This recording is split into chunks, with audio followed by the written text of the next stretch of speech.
actions yesterday and and all that you do to try to report the truth and get the information out to the people and to hold government accountable so that we can live freely. I want to a couple housekeeping items. There has been, several reporters that have wanted to make this issue about me or about my family, and I appreciate that, but this is not about me or my family. It's not about any one individual in this group, and so I ask you to hold your questions on that and focus on the issue at hand, which is the people of Harney County and the Hammonds. There have been a lot of developments that are taking place in uncovering the corruption and the abuses of the people of this county, and that is what we had hoped would happen. Because of the publicity of this stand, we had hoped that people would begin to look deeper, that each of you, as you have done, would begin to look deeper into this case, and you would be able to see that what is happening. I do want to, the best I can, in my words, clarify that this is a jurisdictional issue between the federal and state government, and that the reason why these people in Harney County and ranchers and land users and people across the country are being abused by federal government is because of them coming down into the states and exercising territorial law inside a state. And that is what we're really about. If we can resolve that, if we can make sure that each individual is protected under the Constitution of the United States and not tried or administered upon through territorial law, then there would not be the Hammond case, and there would not be the many abuses that we are seeing, and that we would be protected. Our schools would not be, we would not be forced to have a curriculum in our schools that we do not want. We would not be forced to pay for health care or get health care as we do not want, or it would be our choice, because each state would be protected by a state, a county, and of course the Constitution. With that being said, we have covered several things in the Hammond case, and also in the case with just the people generally here in Harney County. To be specific with just a few, we have multiple witnesses that saw in the 2006 fire that the Hammonds were accused of, that they created a backfire.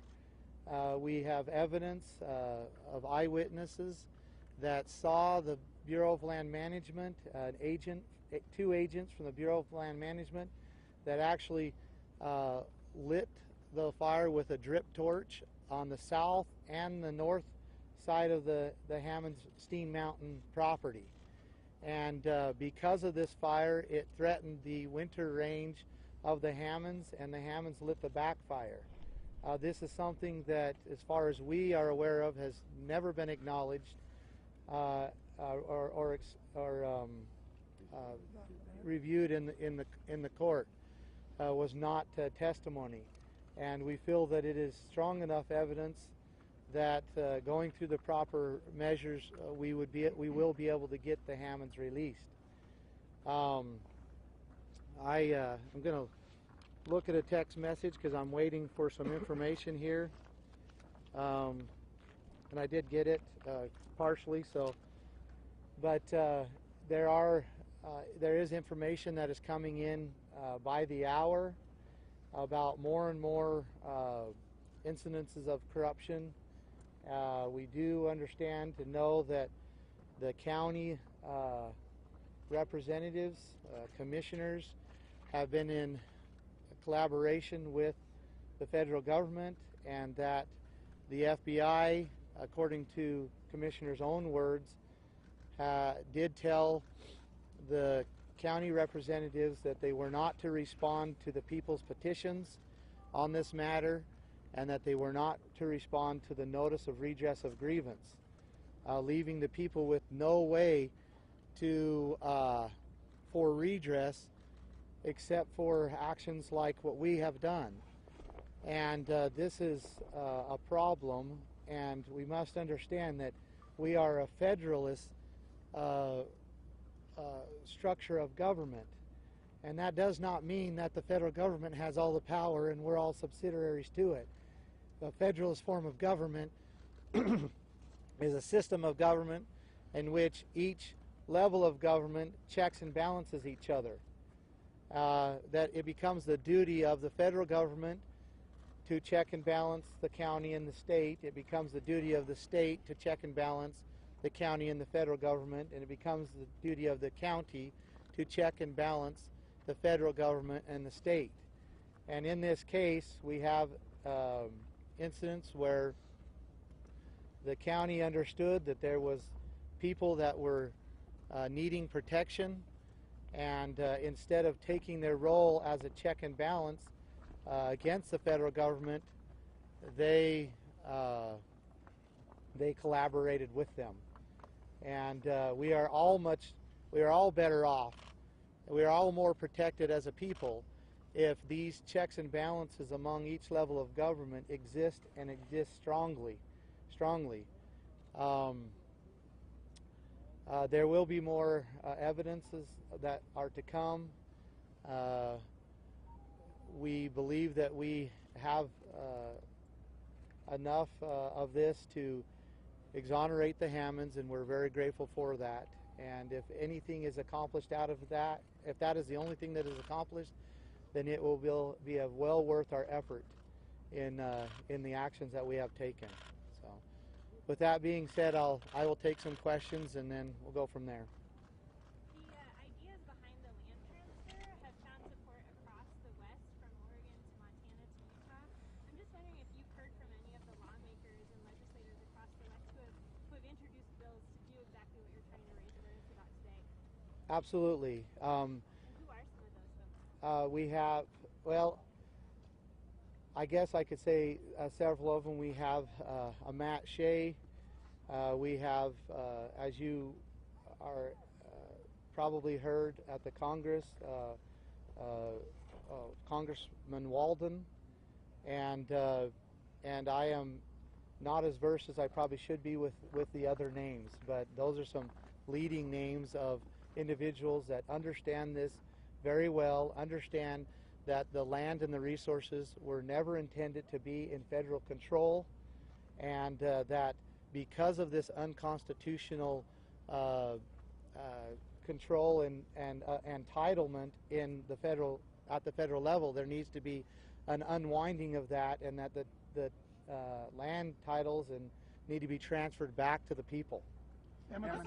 Congressman Walden, on the floor of the House of Representatives, referred and spoke of this potentially being a constitutional crisis. Do you believe that this is a constitutional crisis other than anything else that they've been trying to call it? Well, anytime you have a family that has been abused the way the Hammonds, and you have a community that has been abused the way they've been abused, and ends up in prison, end up spending hundreds of thousands of dollars in their defense, they have to pay fines. They were forced to sign a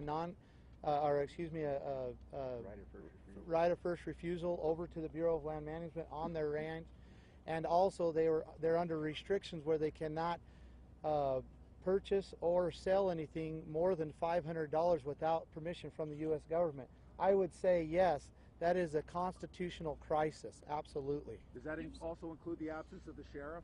With the sheriff, yes, absolutely. He needs to be protecting those people, not collaborating with with other entities. Ammon, the Paiutes had a- His oath of office is to protect the people from foreign and domestic threats. Foreign and domestic. Yes. You could be implying from some recent tweets that you don't want an armed standoff, you want this to end peacefully, but what are you thinking right now? Are you, worried that the federal government is going to come in at this time? There's been some rumors of charges that may be filed against you. Well, first of all, I don't have a tweet account, but from what I hear, he's actually doing a pretty good job. So just to make that clear, no, it's not. But I haven't read all of them, so I don't really know. But there becomes a time when people are ignored to the point where they're frustrated. They don't know what else to do. They see an injustice, but all levels of government are ignoring that, and the prudent methods of basically are not allowed to the people. And that is when the people have a right to take a hard stand. And that is what we did. And that is why you're here. That is why people are listening now. And that is the right of the people to do. They are to do it peacefully, and we have done it peacefully. They are to do it without violence, and we have done it without violence. And we continue to do so. The Paiutes.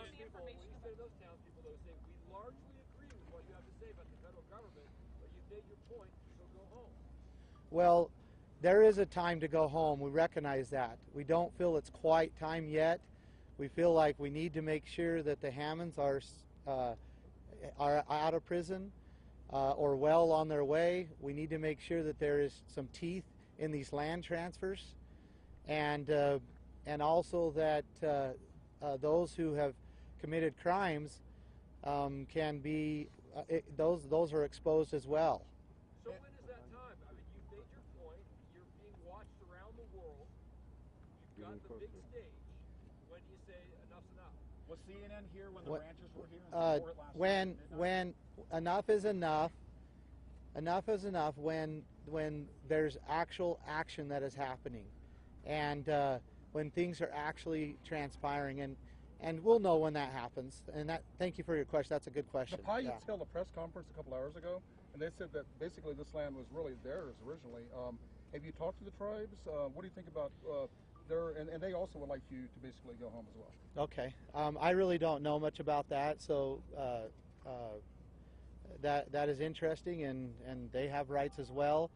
I would like to see them be freed from the federal government as well. They're controlled and regulated by the federal government very tightly, and I think they have a right to be free like everybody else. So.